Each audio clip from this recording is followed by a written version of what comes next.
2023년 1회 문제풀이를 시작하겠습니다. 물은 대표적인 극성 용매입니다.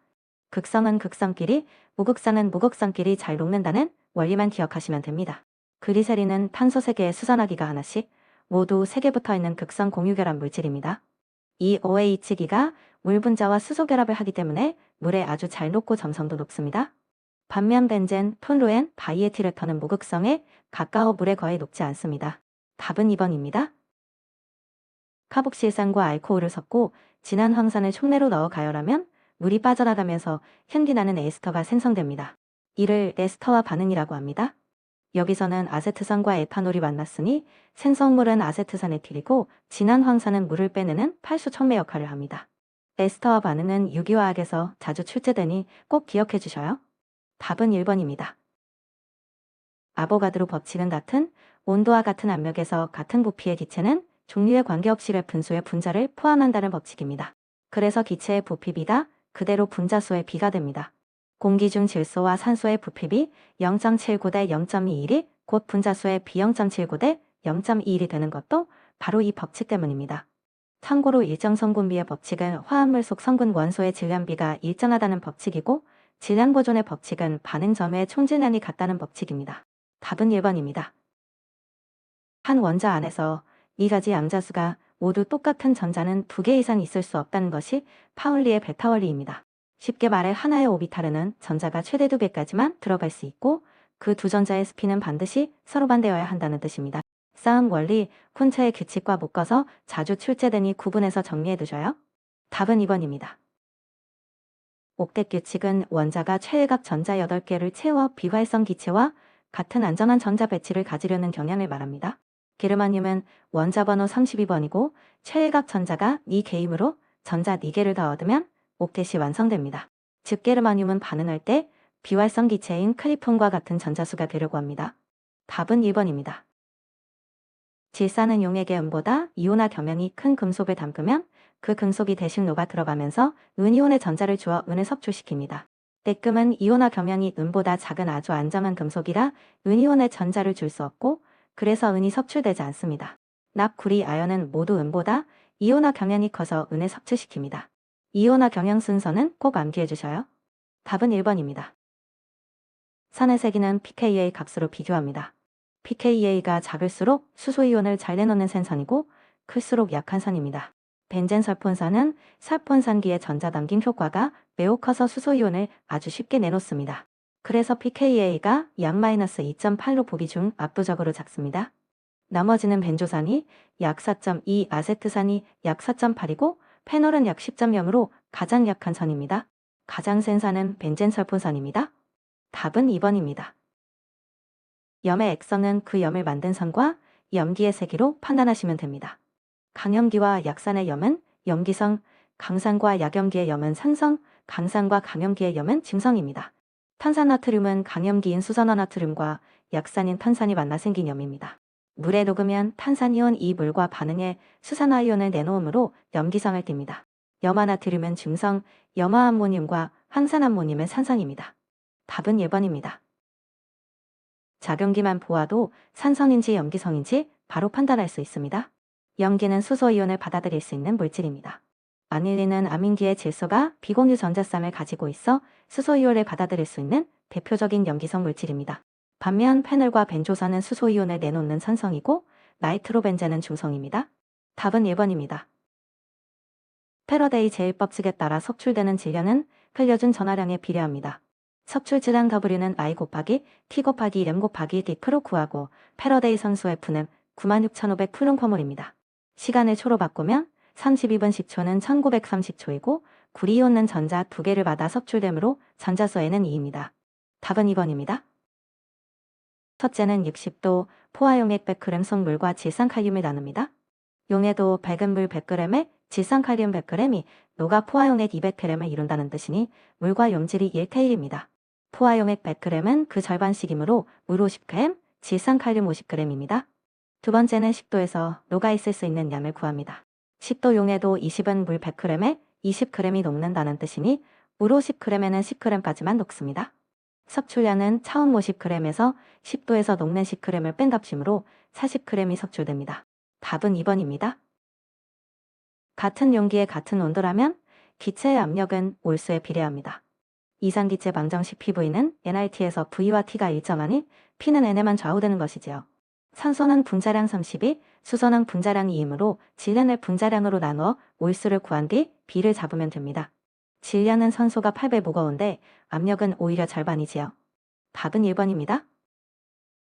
실험식은 가장 간단한 점수비로 나타낸 것이니 질량을 원자량으로 나누는 것부터 시작합니다. 산화물 1.60g 가운데 금속 m 1.1, 2g이므로 결합한 산소는 나머지 0.48g입니다. 따라서 실험식은 M2O3 꼬리니 X는 2, Y는 3입니다. 원자량 56인 이 금속은 철이고 산화물은 산화철이지요. 답은 2번입니다. 환원제는 다른 물질을 환원시키고 자기 자신은 산화되는 물질입니다. 이 반응에서 염화수소는 이산화망가니즈를 염화망간으로 환원시키면서 자신의 염소는 산화수가 -1에서 0으로 올라가 염소로 환화됩니다. 자신이 산화되었으니 염산이 환원제입니다. 답은 3번입니다. 같은 주기에서 오른쪽으로 갈수록 양성자수가 미러 전자를 끌어당기는 힘이 세집니다. 그래서 원자반지름은 작아지고 금속성과 전자방출성고 약해지며 반대로 비금속성과 이온화 에너지는 커지지요. 감소하는 성질끼리만 묶인 보기를 고르시면 답은 2번입니다. 아르곤은 원자 번호 18번이라 전자가 18개입니다. 양이온과 음이온이 모두 전자 18개를 갖는 화합물을 찾는 문제입니다. 칼슘은 원자 번호 20번이라 전자 2개를 잃어 칼슘이온이 되면 전자가 18개, 황은 원자 번호 16번이라 전자 2개를 얻어 황이온이 되면 역시 18개가 됩니다. 두 이온 모두 아르곤과 같은 전자 배치를 갖는 화합물은 CaES입니다. 원자 번호에서 이온의 전하만큼 빼고 더해 18이 되는지 확인하시면 됩니다. 답은 4번입니다. 알파 붕괴는 헬륨 원자액이 튀어나가 원자 번호가 2 감소하고 베타 붕괴는 중성자가 양성자로 바뀌면서 원자 번호가 1 증가합니다. 라돈의 원자 번호 86에서 알파 2번으로 4가 줄고 베타 2번으로 2가 늘어나니 80분 빼기 2 빼기 2 더하기 1은 84가 됩니다. 답은 3번입니다.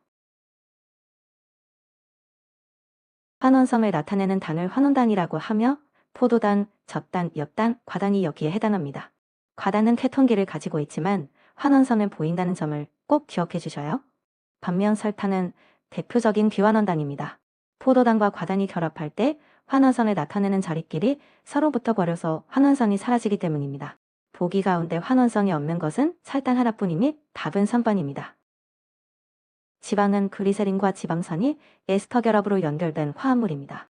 이 에스터 결합에 물이 끼어들어 결합을 끊으면 다시 글리세린과 지방산으로 나뉘는데 이렇게 물이 더해지며 분해되는 반응을 가수분해라고 합니다.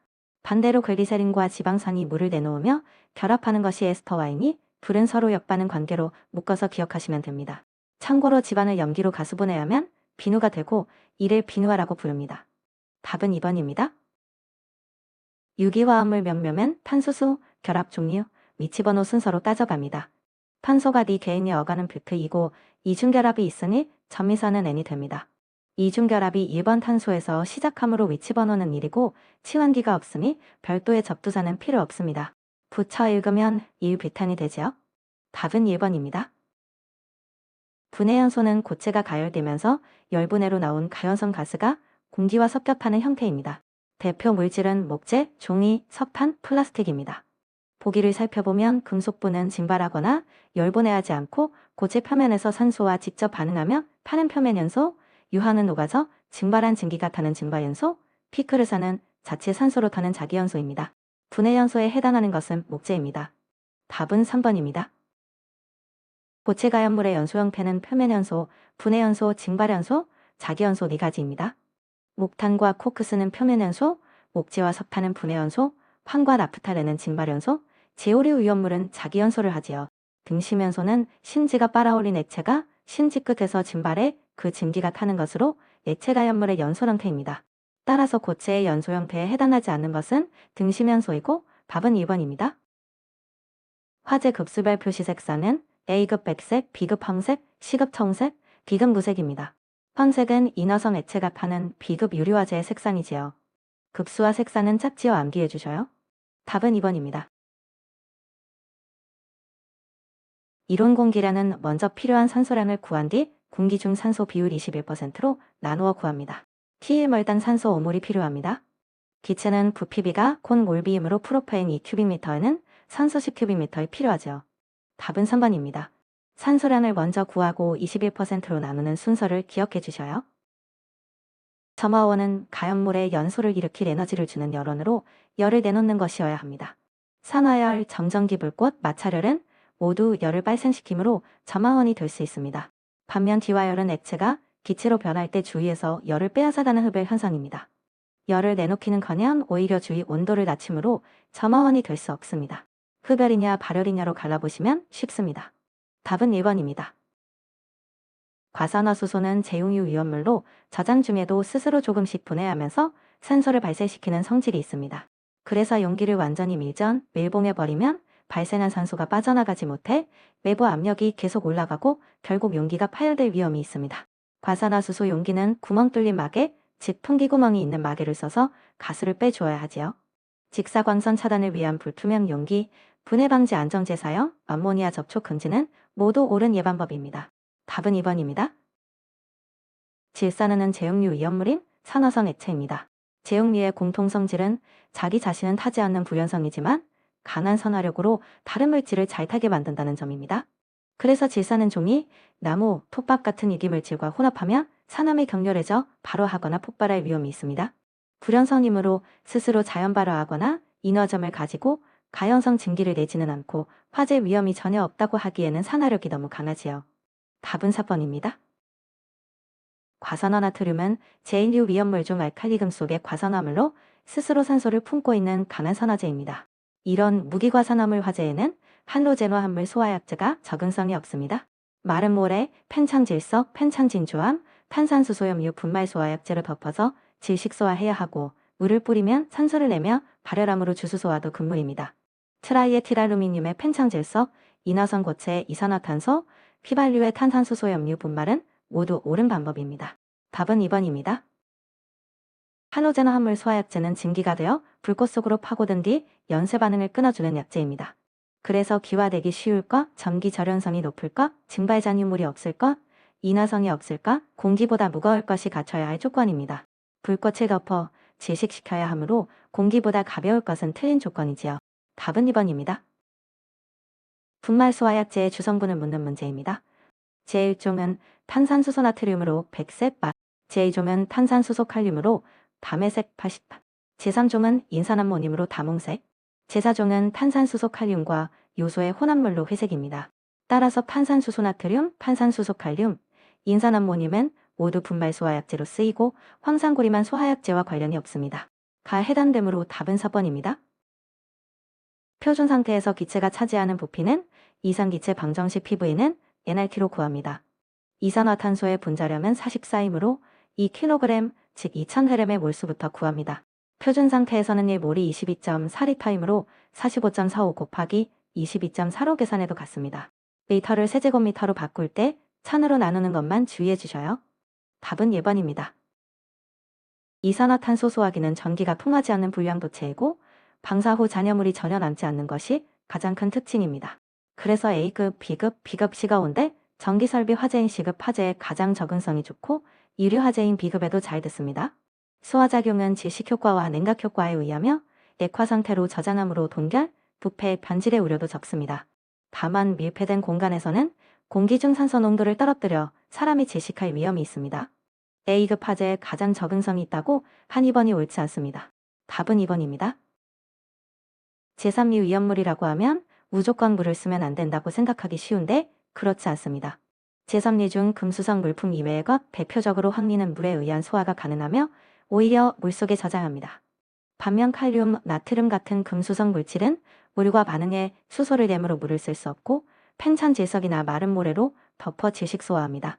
할로젠 화합물 소화 설비는 제3류 위험물에 적응성이 없습니다. 제3류 위험물은 모두 물 소화가 불가능하다고 단정한 1번이 옳지 않습니다.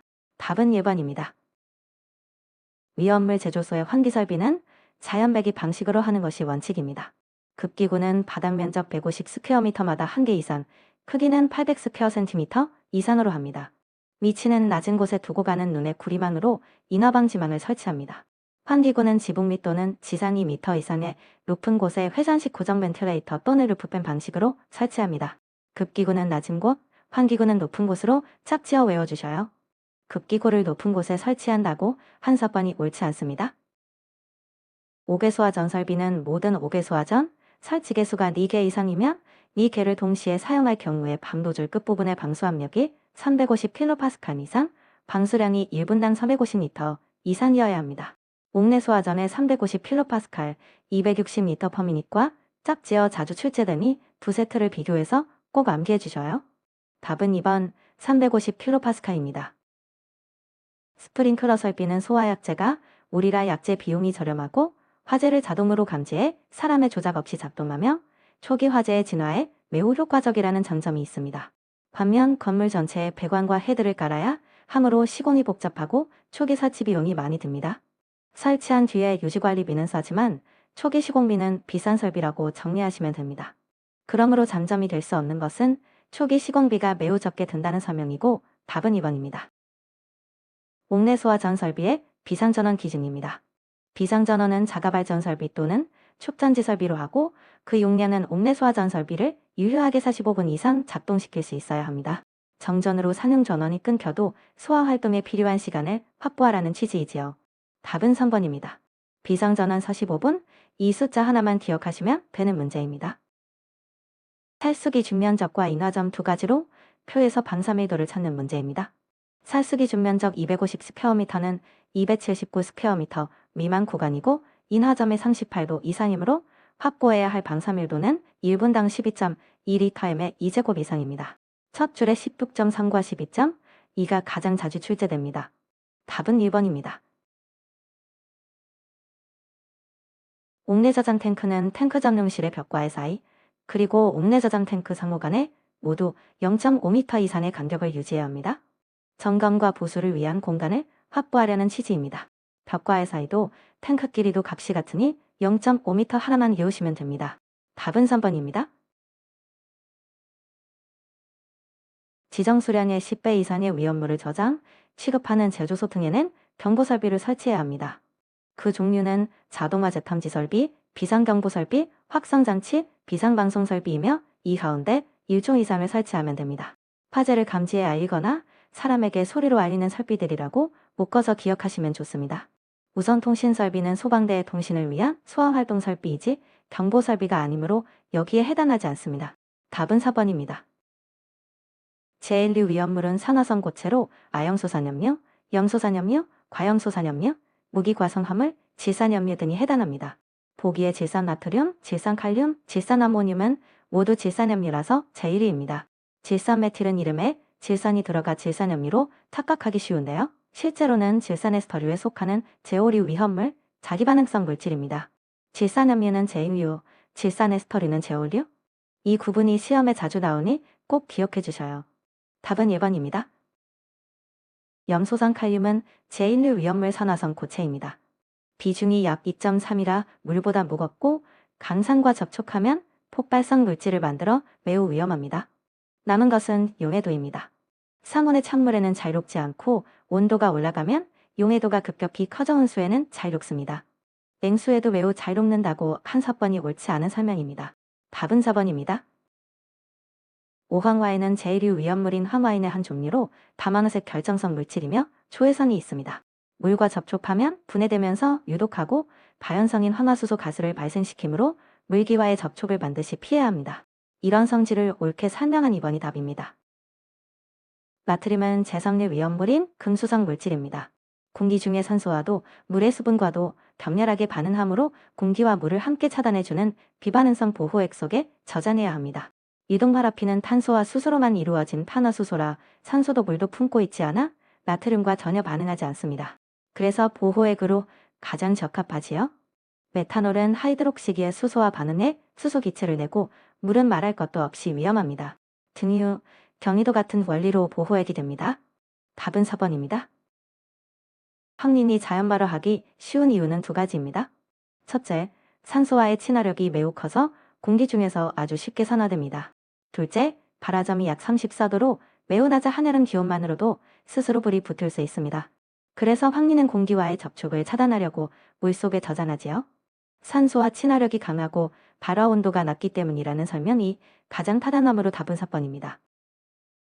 제사류 위험물의 석유를 굽은 기준은 일기압에서의 인화점입니다. 제1석유류는 21도 미만, 제2석유류는 21도 이상 70도 미만, 제3석유류는 70도 이상 200도 미만, 제4석유류는 200도 이상 250도 미만, 인화점이 21도라면 21도 이상 70도 미만 구간의 아래끝에 딱 걸림으로 제1석유류가 됩니다. 답은 2번입니다. 특수인 화물의 범용성 정의를 그대로 묻는 문제입니다. 특수인 화물이란 이산화탄소, 다이에틸에파 그 밖의 일기압에서 발화점이 100도 이하인 것 또는 인화점이 영하 20도 이하이면서 비점이 40도 이하인 것을 말합니다. 발화점 100도 이하라는 조건이 하나, 인화점 영하 20도 이하이고 비점 40도 이하라는 조건이 하나, 둘 중 어느 한쪽만 만족해도 특수인 화물입니다. 숫자 100, 영하 20, 40을 한 묶음으로 외워주셔요. 답은 2번입니다. 이산화탄소는 제사류 위험물 중 특수인 화물로 비중이 약보보다 무겁고 물에 녹지 않습니다. 이 두 성질 덕분에 물속에 가라앉혀 저장할 수 있습니다. 인화성이 강한 증기가 새어나오는 것을 물이 덮어서 막아주는 것이지요. 그래서 콘크리트 수조 속에 위험물 탱크에 저장합니다. 다이에틸에터, 에탄올, 아세타이드하이드는 모두 물보다 가벼워 이런 저장을 할 수 없습니다. 물속 저장하면 이산화탄소와 황린, 단골 조합이니 꼭 기억해 주셔요. 답은 3번입니다. 동식물유류는 아이오딘가로 구분합니다.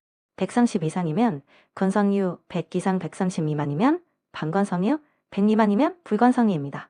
아이오딘가가 클수록 불포화도가 커서 산화열이 쌓이면 자연 발효할 위험이 높아집니다. 보기의 동유, 아마인유, 들기름은 모두 대표적인 건성유입니다. 반면 야자유는 아이오딘가가 100 미만인 불건성유이므로 건성유에 속하지 않습니다. 답은 3번입니다. 유기가산화물은 분자 안에 산소를 이미 가지고 있는 제오류 위험물, 즉 자기반응성 물질입니다. 외부에서 산소를 차관해도 자체 산소로 연소와 분해가 계속되므로 질식소화는 효과가 거의 없고 다량의 물로 냉각소화해야 합니다. 따라서 질식소화가 가장 효과적이라는 1번이 틀린 설명입니다. 벤조일 퍼옥사이드, 메틸에틸케톤 퍼옥사이드가 대표 물질이며 저장 시 고온체와 화기를 피해야 합니다. 답은 1번입니다. 제육류 위험물은 풍력마다 판정 기준이 따로 정해져 있습니다. 질산은 비중 1.49 이상이어야 하므로 비중 1.49인 질산은 기준을 충족합니다.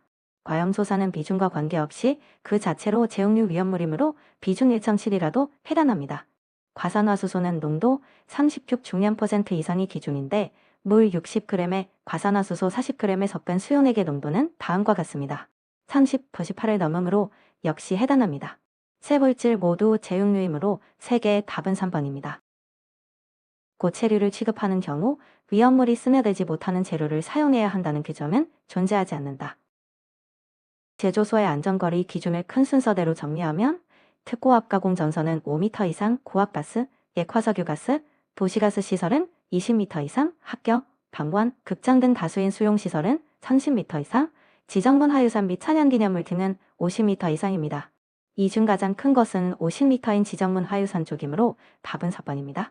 5, 20, 30, 50 순서를 꼭 암기해 주셔요. 참고로 위험문화재, 지정문화재라는 용어는 지정문 하유산 및 찬양기념물 등으로 규정되었습니다. 보호액은 위험물이 공기나 물과 닿지 않도록 담가두는 액체를 말합니다. 황리는 제3리 자연발화성 물질로 발화점이 약 34도에 불과해 공기 중에 두면 쉽게 자연발화하므로 펜곱의 접촉 후에 약알칼리성 물속에 저장해 공기와의 접촉을 차단합니다. 반대로 루비듐 같은 알칼리 금속은 물과 격렬히 반응하므로 등유나 경유 속에 저장하지요. 황리는 물속, 알칼리 금속은 석유 속으로 대비해 기억해 주셔요. 답은 1번입니다. 운반 용기 외부에 표시하는 주의사항 문제입니다. 제일류 위험물 중 알칼리 금속의 과산화물 또는 이를 함유한 것은 화기, 충격주의, 물기염금, 가연물 접촉주의 3가지를 모두 표시해야 합니다. 산화성 고체이므로 화기, 충격주의와 가연물 접촉주의가 기본으로 붙고 물과 반응해 산소를 내놓기 때문에 물기염금이 하나 더 더해지는 것입니다.